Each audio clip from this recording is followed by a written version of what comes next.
Somnifère, le podcast.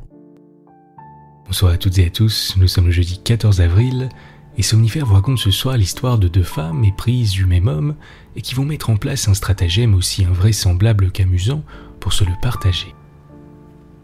C'est une histoire de Catulle Mendes intitulée « L'imitatrice ». Un bonne nuit tout spécial ce soir à Mehdi de Saint-Herblain, Isabelle de Laval, Antoine de Gérardmer, Raphaël de Besançon, Fanny de Carouge et Monique de Paris, et merci d'avoir partagé Somnifère sur vos réseaux sociaux.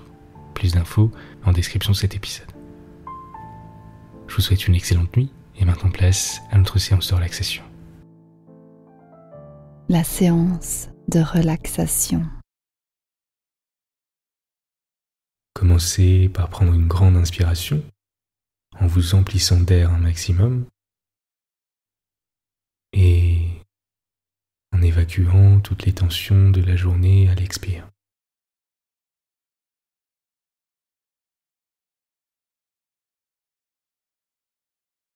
Laissez tous les tracas du quotidien de côté, refermez la page de cette journée et laissez-vous aller à la détente.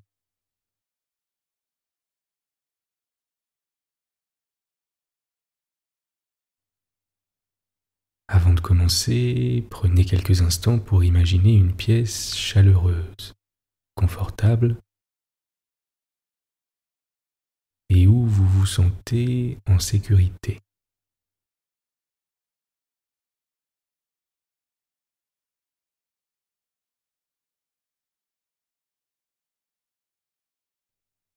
Il s'agit d'une pièce où se trouve une belle et grande cheminée. Ce peut être un chalet isolé en pleine montagne, avec des murs en bois massif, ou une vieille bibliothèque remplie de vieux ouvrages, ou encore le salon d'une petite maison en bord de mer.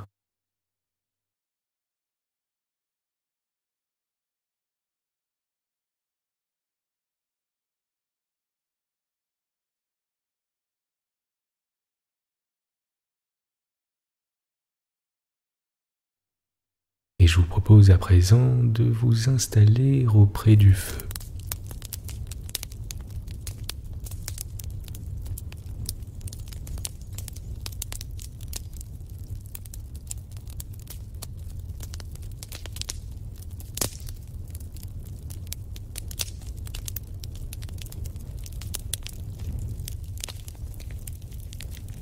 Le son du feu qui crépite a quelque chose de réconfortant.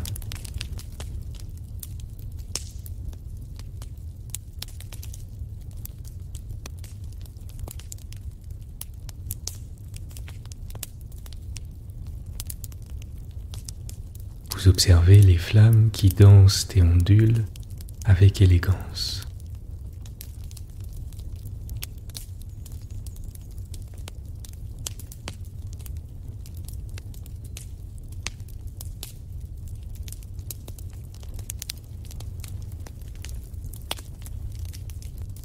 Vous ressentez la chaleur qui souffle sur votre visage.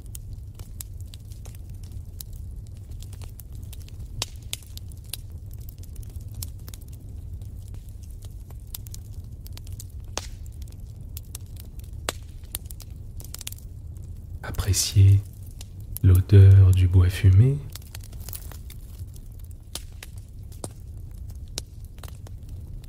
Observez la lumière orangée qui vacille et vous enveloppe chaleureusement.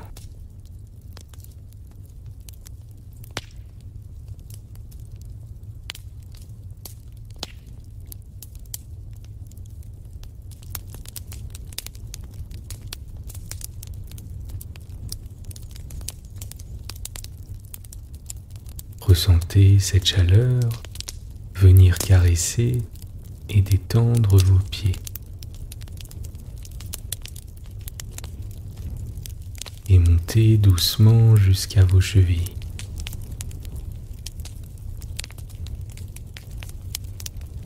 puis vos mollets, vos genoux,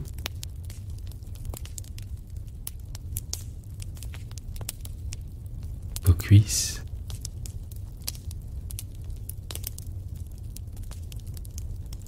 vos fesses et votre région pelvienne,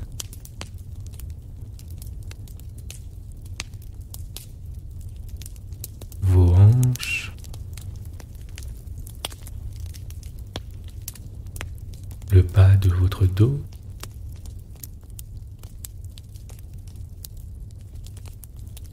votre dos, vertèbre par vertèbre,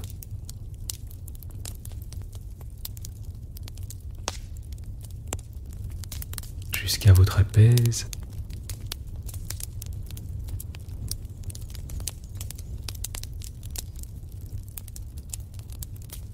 c'est maintenant le tour de vos épaules,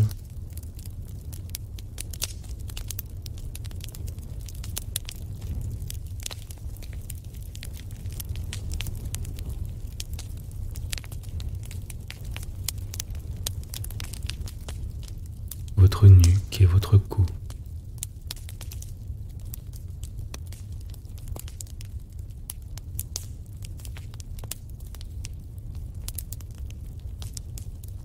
Votre visage.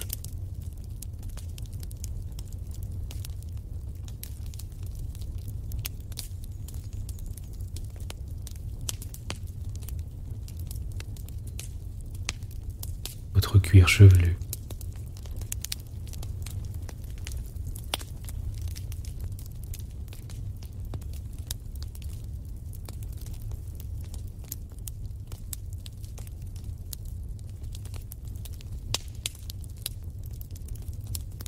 Vous appréciez la quiétude qui s'installe et décidez de vous laisser bercer par la lumière rousse du feu de cheminée.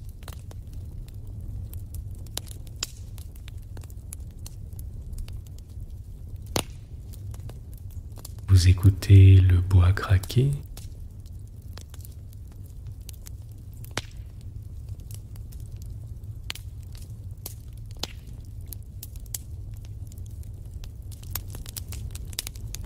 Observez le feu briller.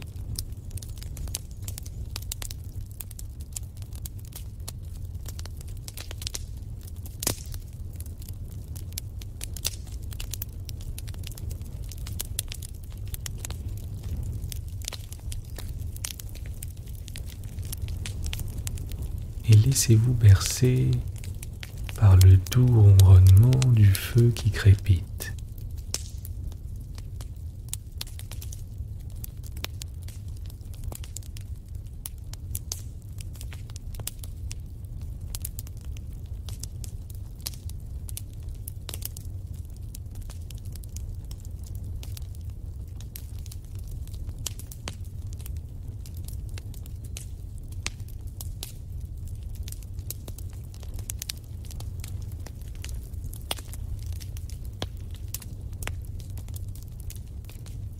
Vous êtes calme et détendu.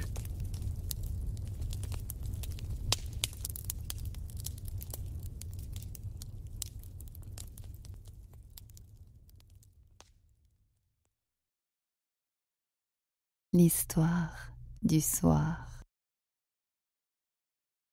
Du succès à beaucoup de succès. Les hôtes du château, chasseurs et chasseresses, déclarèrent parmi les bravos et les rires qu'on ne saurait rien imaginer de plus extraordinaire ni de plus parfait. Il est certain qu'entre les tableaux vivants et le cotillon de minuit, la petite madame de Courtisol avait imité à ravir toutes les divas d'opérette. Même en regardant l'imitatrice, la confusion n'était pas impossible tant la jolie mondaine parodiait exactement. Quel triomphe dans une revue de l'année! Et quand rappelée par des acclamations unanimes, elle reparut avec des saluts de théâtre immédiatement reconnus, l'enthousiasme dépassa toutes les bornes. Mais madame de Courtisol ne sembla qu'assez peu sensible à cet enviable succès. Presque maussade depuis 3 jours, elle n'avait consenti qu'après de longues prières à faire montre de ses talents. et une fois rentrée dans le boudoir qui servait de coulisse, elle se laissa tomber dans un fauteuil, les bras ballants, avec un air mélancolique qui était tout à fait attendrissant. Cet air-là, Madame de Ruremonde ne manqua pas de le remarquer, et même elle s'en émut, étant une très bonne amie. De sorte que 2 heures plus tard, dès que l'on fut couché dans le château, elle entra à demi dévêtue, un peignoir qui tient à peine sur la neige ronde des épaules, dans la chambre de Madame de Courtisol, au moment où celle-ci, un genou rose sur le bord des draps, allait se glisser dans la blanche fraîcheur de la toile. Et elle demanda très vite d'un ton qui s'intéresse. « Eh bien, voyons, qu'y a-t-il? Qu'avez-vous »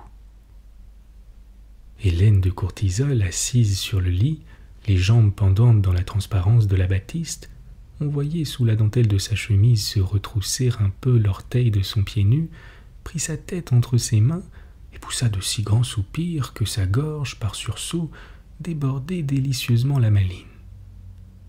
« Il y a, dit-elle enfin, que je suis amoureuse. »« Eh bien, où est le mal, ma chérie ? » ?»« Amoureuse, tout à fait. » »« Comment cela m'a-t-il pris ? Je l'ignore. Mais il est bien vrai que j'ai la tête perdue et que mon cœur ne sait plus où il en est. Quand je vois celui qui me trouble ainsi, il me vient à la fois des envies de me cacher et des envies de lui sauter au cou. Il me semble que je défaillirais d'ivresse s'il me serrait la main seulement. Et à cause des moustaches qu'il a, oh les jolies moustaches, des frissons me courent partout. Je sens mes yeux très chauds sous les paupières qui battent. Ce sont de graves symptômes, dit Madame de Ruremonde. Mais je ne vous plains guère, puisque sans doute il vous adore. Il n'a pas même l'air de s'apercevoir que je l'aime. Courtois, rien de plus. C'est en vain que depuis 3 jours, je me hasarde avec la modestie qui convient à des regards presque tendres, à des mains qui ne se retirent pas trop vite, à tous les encouragements qui permettent et qui promettent. Oh la pauvre petite, c'est donc un sauvage, un barbare ou un aveugle, cet homme qui a de si jolies moustaches, et qui montre tant d'indifférence. Il faut que vous me disiez son nom. Je ne suis pas de celles qui se refusent à servir leurs amis. Comptez sur moi. Il ferait beau voir que jolie et exquise comme vous l'êtes, vous ne fussiez pas idolâtrée de quelqu'un que vous avez daigné remarquer. Son nom, tout de suite. Nous imaginerons un moyen de lui ouvrir les yeux et le cœur. Allons, mignonne, dites-moi qui c'est. Hélas, vous le connaissez bien, il est dans ce château, comme nous. C'est Monsieur de Marciac. Monsieur de Marciac ? Après un cri d'étonnement, Madame de Ruremonde eut un long rire qui secoua tout le peignoir sur la chair lisse des épaules et sur les bras gras et doux. « Comment ? Vous me dites cela à moi ?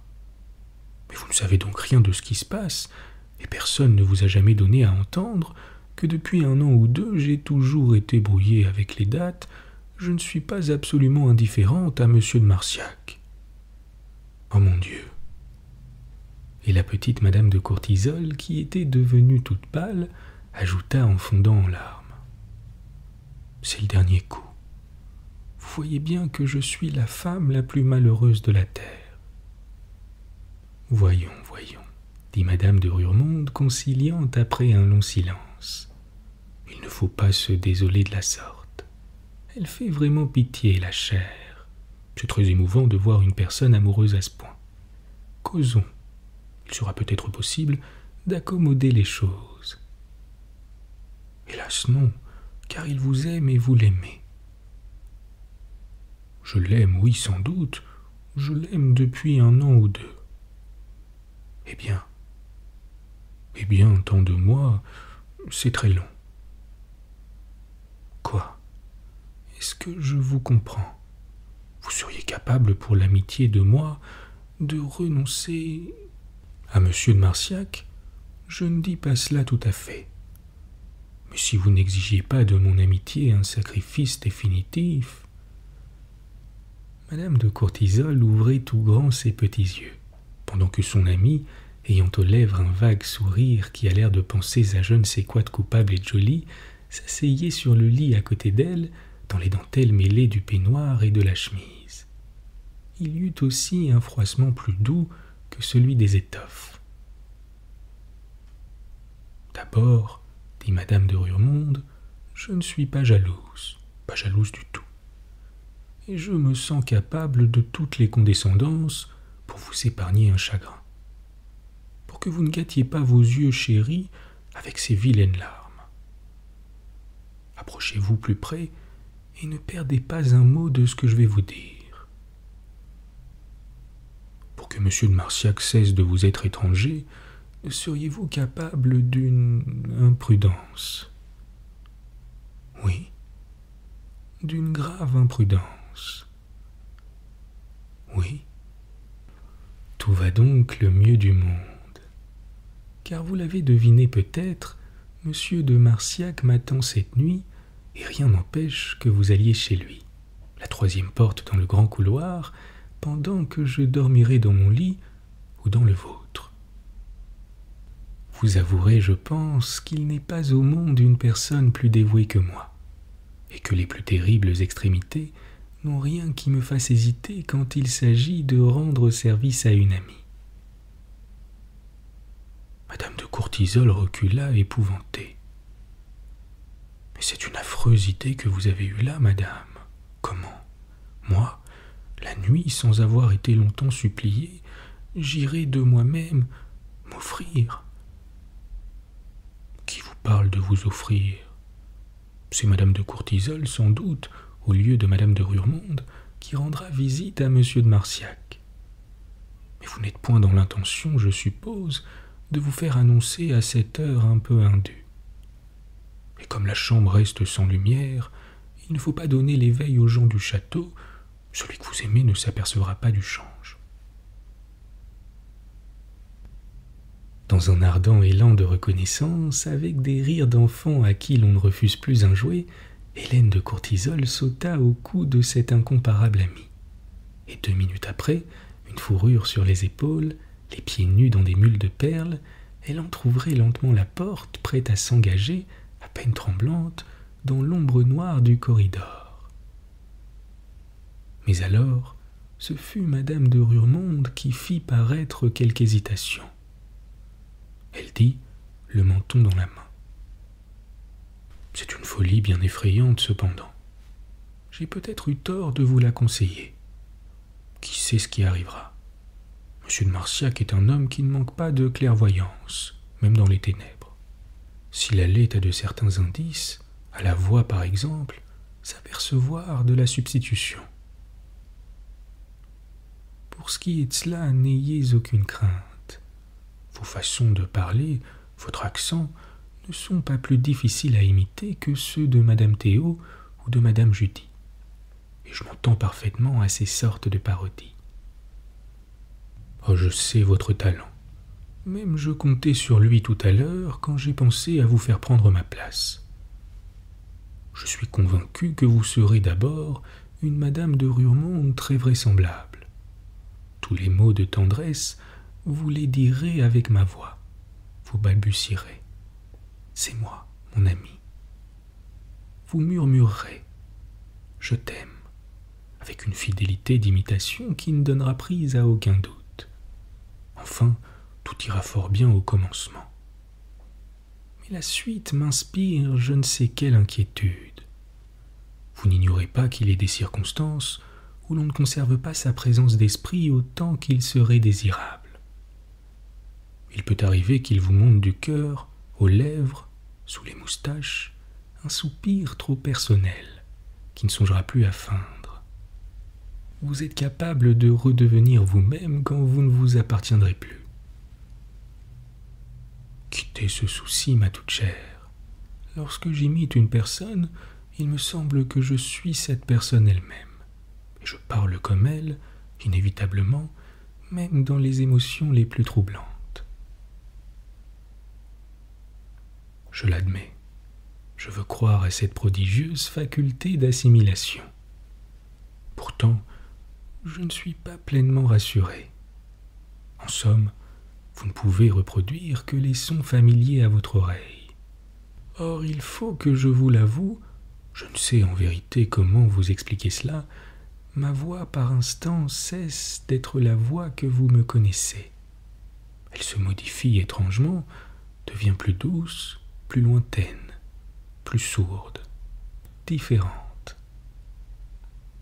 J'ai quelquefois des balbutiements qui n'ont aucun rapport avec ma parole accoutumée. Comment seriez-vous capable de les proférer, ne les ayant jamais entendus? Il est certain, murmura Hélène de Courtisol inquiète en faisant un pas en arrière. Il est certain que nous risquons beaucoup. Oh ma pauvre mignonne, voilà que vos yeux doux se remplissent encore de larmes, dit madame de Rurmonde, attirant vers elle avec une douceur consolatrice la petite femme en pleurs. Je vois bien que malgré le péril, il faudra vous laisser faire ce que nous avons résolu. Seulement, prenons nos précautions autant que possible. J'ai une idée.